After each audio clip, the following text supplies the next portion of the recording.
সবাইকে সব ধরনের ক্রিকেট খেলতে হবে দায়িত্ব নেওয়ার আগেই ছাত্রদের দাওয়ায় এখনও পর্যন্ত ভারতীয় দলের সর্বকনিষ্ঠ কোচ তথা হেড স্যার গম্ভীরের। দায়িত্ব নেওয়ার আগে নিজের ক্রিকেট দর্শন পরিষ্কার করে দিয়েছেন গৌতম গম্ভীর।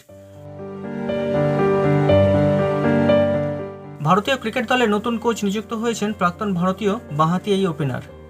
আগামী শ্রীলঙ্কা সিরিজ থেকে দায়িত্ব নেবেন তিনি। তার আগে ছাত্রদের বিশেষভাবে সতর্ক করে দিলেন নতুন কোচ। প্রথমত, দলের স্বার্থকে অগ্রাধিকার দিতে হবে। দ্বিতীয়ত, ফিটনেস বজায় রাখতে পারলে যে কোনো ক্রিকেটার 3 ধরনের ক্রিকেটই খেলতে পারেন। কোচ নিযুক্ত হওয়ার পর এক সাক্ষাৎকারে গম্ভীর বলেছেন, চোট খেলোয়াড়দের জীবনের অংশ। কেউ 3 ধরনের ক্রিকেট খেললে চোট লাগতেই পারে। চোট লাগলে আবার ফিট হয়ে ফিরতে হয়, তারপর সে আবার 3 ধরনের ক্রিকেটই খেলতে পারে। কাউকে নির্দিষ্ট করে কোনো ধরনের ক্রিকেটের জন্য চিহ্নিত করতে চায় না।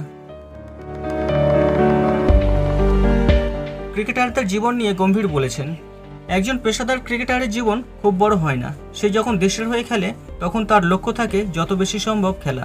কেউ ভালো ফর্মে থাকলে তার 3 ধরনের ক্রিকেটই খেলা উচিত। ভারতীয় দলের ক্রিকেটারদের প্রতি গম্ভীরের পরিষ্কার বার্তা, ক্রিকেট দলগত খেলা, তাই দলের স্বার্থই তার কাছে সবসময় অগ্রাধিকার পাবে। সততার সঙ্গে খেলতে হবে। গম্ভীর বুঝিয়ে দিয়েছেন, তিনি অগ্রাসী ক্রিকেটের পক্ষে, প্রয়োজনে তর্কও করতে পারেন। দলই শেষ কথা।